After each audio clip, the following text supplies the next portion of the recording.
बालाघाट जिले में पेट्रोल और डीजल की कमी की संभावनाओं के बीच जिले में अफरा तफरी का माहौल बना हुआ है। समूचे बालाघाट जिले के शहरी और ग्रामीण अंचलों में स्थापित पेट्रोल पंप में बीती रात से लगातार वाहनों की लंबी लंबी कतारें देखने को मिल रही है।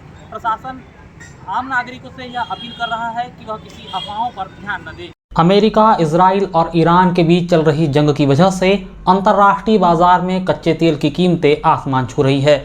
अभी यह कीमत 100 से $112 प्रति बैरल तक पहुंच गई है। युद्ध के दौरान शिपिंग और ऊर्जा के बुनियादी ढांचे पर हवाई हमलों और जलमार्ग होर्मुज स्ट्रेट भी प्रभावित है, जिसका व्यापक असर भारत में पेट्रोल, डीजल जैसी ईंधन की आपूर्ति पर पड़ रहा है। पेट्रोल डीजल की कमी की आशंकाओं के बीच बालाघाट जिले में अफरा तफरी का माहौल निर्मित हो चुका है। पड़ोसी राज्य महाराष्ट्र की उपराजधानी नागपुर और गोंदिया के पेट्रोल पंपों में पर्याप्त ईंधन नहीं मिलने के बाद 24 मार्च की देर रात से जिले के तमाम पेट्रोल पंपों पर भारी भीड़ दिखाई दे रही है। बताया जा रहा है कि सोशल मीडिया के जरिए यह अफवाह फैलाई गई कि बालाघाट जिले में पेट्रोल पंप बंद हो सकते हैं, जिसके बाद जिले के शहरी और ग्रामीण इलाकों में संचालित होने वाले पेट्रोल पंपों पर गाड़ियों की लंबी लंबी कतार लग गई। कटंगी और तिरोड़ी तहसील क्षेत्र भी इससे अछूता नहीं रहा। जिला मुख्यालय बालाघाट में तो नौबत यहाँ तक आई कि कलेक्टर मृणाल मीणा और पुलिस अधीक्षक आदित्य मिश्रा को प्रशासनिक अमले के साथ धरातल पर उतरकर स्थिति को संभालना पड़ा। कलेक्टर ने बताया कि जिले में ईंधन की कोई कमी नहीं है, जनता परेशान न हो। हालांकि पेट्रोल पंप में ग्राहकों को केवल 100 और 200 रुपये का ही पेट्रोल दिया जा रहा है। गौरतलब हो कि 24 मार्च को हिंदुस्तान पेट्रोलियम और 25 मार्च को इंडियन ऑयल कॉरपोरेशन लिमिटेड ने एक बयान जारी कर रखा है कि देश में पेट्रोल डीजल की कोई कमी नहीं है। कंपनी ने भी लोगों से कहा है कि सोशल मीडिया पर फैल रही अफवाहों पर भरोसा न करें और उन अफवाहों को आगे न बढ़ाएं। ऑनलाइन फैल रही अफवाहें बेवजह चिंता पैदा कर सकती है और सामान्य आपूर्ति व्यवस्था को बाधित कर सकती है। इस सूचना हमें भी लगी थी कि किसी एक रूमर की वजह से सभी पेट्रोल पंप पे अभी बहुत ज़्यादा लोगों का पेट्रोल के लिए, डीजल के लिए आगमन हो रहा है और काफ़ी लंबी लंबी लाइनें लग रही हैं। तो उसके संबंध में अभी तत्काल रूप से पुलिस, प्रशासन और उसके साथ में हमारा जो सिविल सप्लाई डिपार्टमेंट है, फूड डिपार्टमेंट है, उनकी टीम्स को एक्टिव किया गया है। सभी लोग राउंड ले रहे हैं और सबको हम लोग यही अपील कर रहे हैं कि पर्याप्त मात्रा में डीजल पेट्रोल की उपलब्धता ज़िले में है। कोई शॉर्टेज की स्थिति नहीं है, लेकिन इस तरीके से अनावश्यक रूप से जब आवश्यकता नहीं है पेट्रोल पंप्स के बाहर में लाइन लगा के और भीड़ लगा के लंबी लंबी कतारों में लगना, ये भी ठीक नहीं है, क्योंकि इससे जिन लोगों को ज़्यादा आवश्यकता होती है, इमरजेंसी में आवश्यकता होती है, उनको अधिक परेशानी होती है।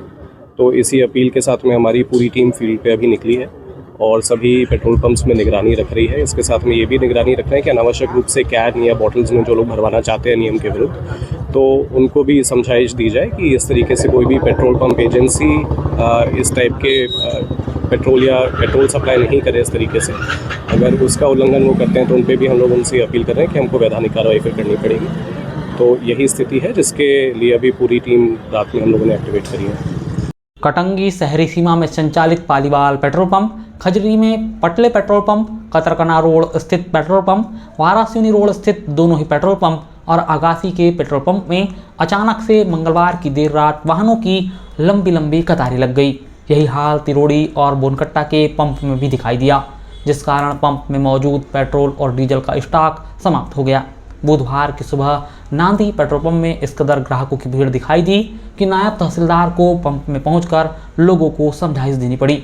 नांदी पेट्रोल पंप के सामने लगी वाहनों की लंबी कतार में लोगों को अपनी गाड़ियों की टंकियां फुल कराने के साथ साथ केन, बोतल और कैंपर में भी ईंधन भरवाते हुए देखा गया। दोपहर 2 बजे के बाद कई पंप में रिजर्व स्टॉक का बोर्ड चस्पा दिया गया और कई पंप में केवल 100 रुपये का ही पेट्रोल दिया गया। शाम 6 बजे तक जो जानकारी मिली उसके अनुसार अधिकांश पेट्रोल पंप जिनके पास पेट्रोल का स्टॉक था, उन्होंने ग्राहकों को केवल 100 रुपये का ही पेट्रोल दिया। बोनकट्टा पंप ने शाम को डीजल की सप्लाई पूरी तरह से बंद कर दी और प्रत्येक बाइक में केवल 100 रुपये का ही पेट्रोल डीजल प्रदान किया। कि कुछ लोगों ने व्हाट्सएप पे खासकर महाराष्ट्र में ऐसी कोई अफवाह फैला दी कि कुछ स्पेसिफिक पेट्रोल पंप में आज उनको पेट्रोल नहीं मिला, जबकि मैं बताना चाहता हूँ और इसलिए आज हमारे पर बालाघाट में अमूमन स्थिति बहुत सामान्य है। कुछ लोग ज़रूर आए थे, पर जब उनको पता चला कि स्टॉक अवेलेबल है, जैसे कि कुछ पेट्रोल पंप की बात करूँ जो हमारा पुलिस पेट्रोल पंप है, उसमें ही करीबन अभी 20,000 लीटर से ज़्यादा पेट्रोल और डीजल का स्टॉक है। हम लोग जिस पेट्रोल पंप पे अभी बस स्टैंड पेट्रोल पंप है, यहाँ पर भी काफ़ी स्टॉक है और पूरा स्टॉक इंडिया में भी स्ट्रेटेजिक रिजर्व बने हुए हैं, तो स्टॉक अवेलेबल है। लोगों को जब पता चला कि ये सिर्फ एक अफवाह थी, तो मुझे लगता है कि लोग खुद ही जा रहे हैं और अपने एक सामान्यतः जो ज़िंदगी में जब भरवाते हैं तब भरवाएंगे। पर आपके माध्यम से भी एक बार रिक्वेस्ट करेंगे कि प्लीज़ इस तरह की अफवाहों पर विश्वास ना करें।